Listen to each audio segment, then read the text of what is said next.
All right, so I got another snowblower. This one's kind of a different one. It was given to the customer, well, I guess after his grandfather died. He took possession of this really old snowblower. It's a Snapper I724. I've never done any research on this. It has a little 7 horsepower engine. Looks fairly sturdy, but there are some issues, and he really would like me to look over it. One particular one was that the auger is kind of broken off the rotation shaft there, and so I'll probably end up welding that and bending the auger pieces back together. But I'll probably check a few more things, like ensure the bearings are good. I noticed that the chute is a little stiff. It looks like the control is fairly loose, but the chute provides a little bit extra resistance. And the tires need a little bit of air, but that's not an issue. Anyway, I'll start it up and see, or actually, let's see if I can get it started, and we'll see how it goes from there. Just before we do that, I think I'll check the oil. He did say he added some, but I'm not sure if he's actually used this recently, so I'll just have a quick check. If that's apparent. Yeah, she's pretty low. Check if there's any fuel, and then we'll give it a start.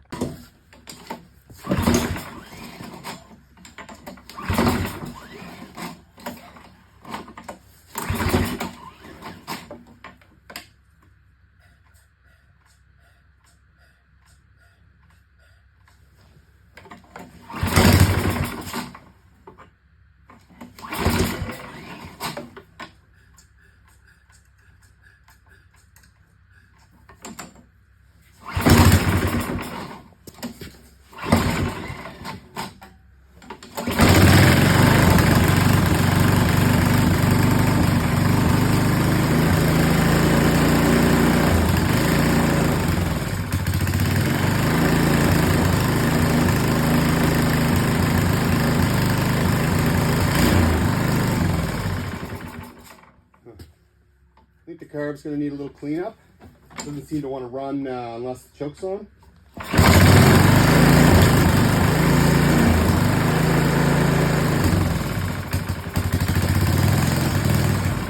think we're going to have to do like a once over for sure, and probably end up cleaning the carburetor.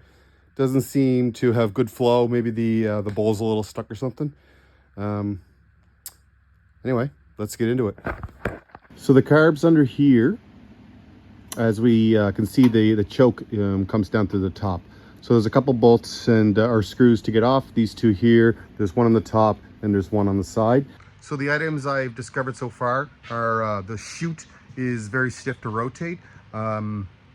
It's essentially metal on metal. So and there's a worm gear to rotate that. So might need some grease to lube up. But so that's a little stiff. The tires are flat, which could be just, you know, they need some air. It was very low on oil. It was nearly off the stick. It only runs with the choke on for maybe 10 seconds and then runs out. So there's clearly a lean condition going on there with this engine. And I guess the main reason that he had called me was because the auger blade was broken off the shaft. So that'll need some welding. And but look at that. So we got the carburetor visible now. We got two bolts there, and I might soak it down with some penetrating oil, just so then we don't damage the gasket, because I don't have any more. I wonder if there's. All right. Anyway, we'll just start from there. Okay, I got the carburetor off. The outside is definitely dirty. And there is fuel in the bowl. It may just be terrible fuel. Anyway, we'll crack that open and have a look. So opening up, the fuel doesn't look too bad. There is a little bit of sand maybe in it, but it could have just been as the bowl, or the bowl was taken off. I don't want to fully take it apart. I'll probably just take the float off and check that needle. Should be able to see. So maybe I'll just blow Maybe I'll just blow a little bit of air through it to see if everything's free. Okay, no, I didn't show you that I put the carburetor back together, but I did put it back on and turn the fuel on. We'll see if that helped.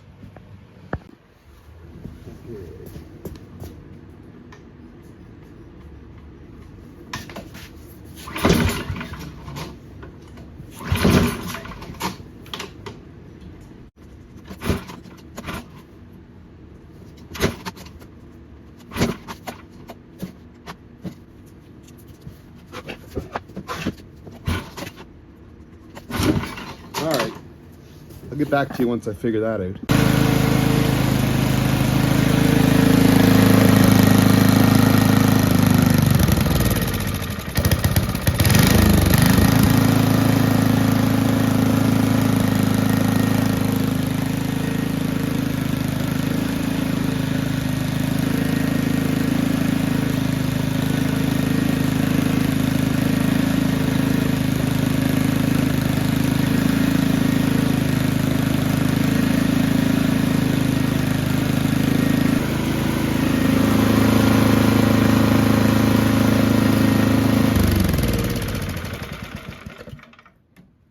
Nice.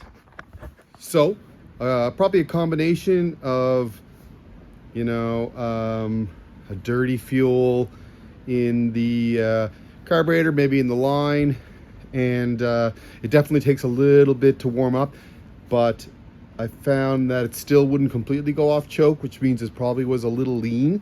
So I adjusted that, the main jet, and I was able to turn the choke completely off.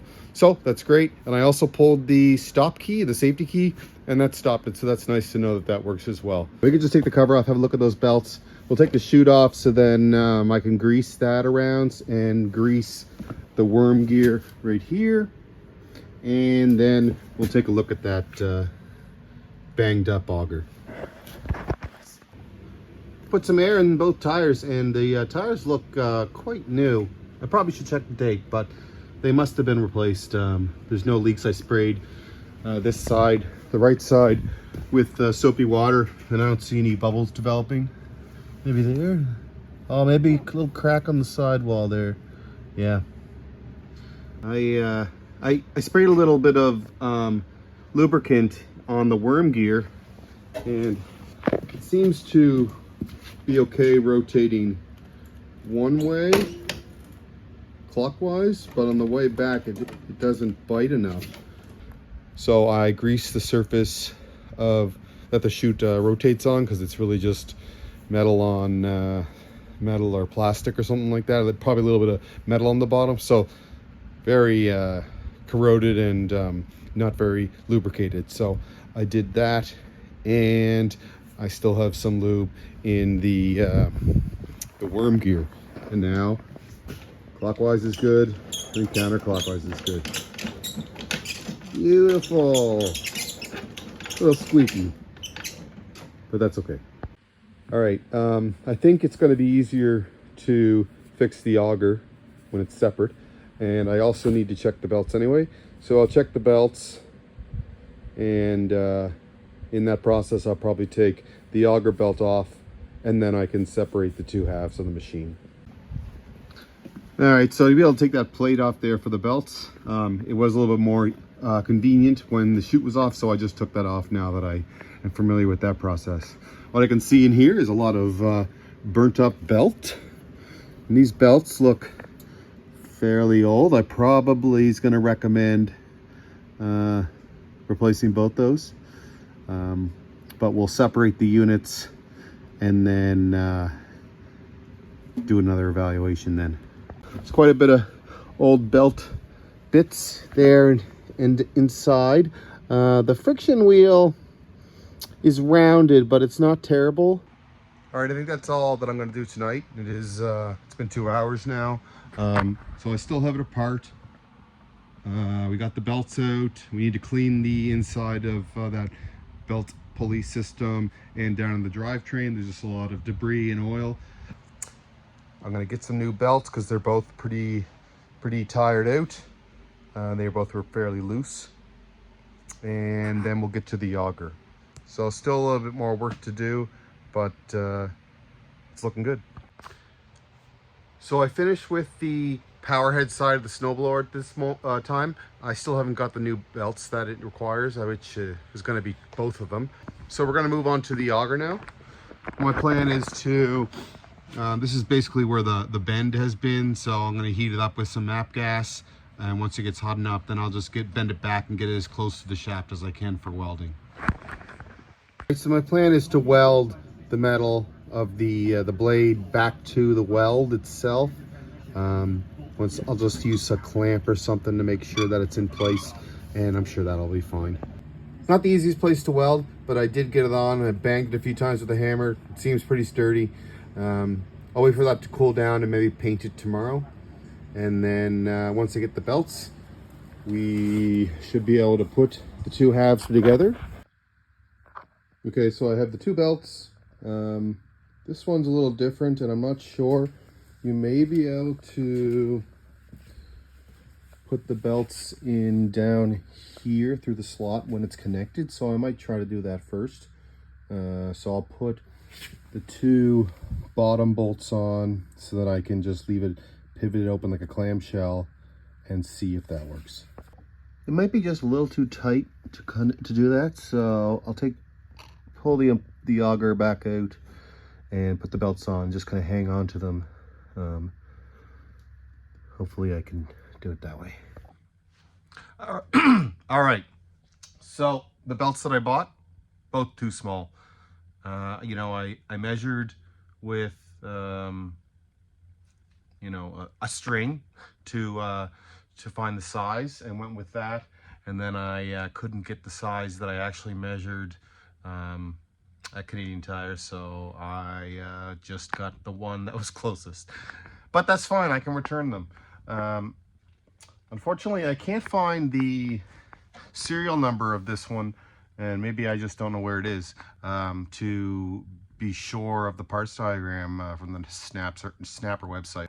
I do have another snowblower, and I'll be receiving one more tomorrow to work on in the meantime.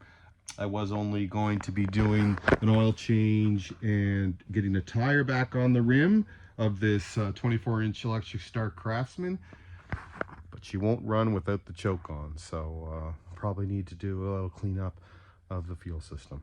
Anyway, all right, so I didn't end up replacing the belts.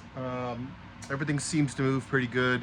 The drive belt has quite a bit of traction. Provides quite, like, I basically held the snowblower in place, and it was doing a burnout. And the auger spins fairly well. So I think I'll just give it back to the customer now and move on to the next project. Thanks.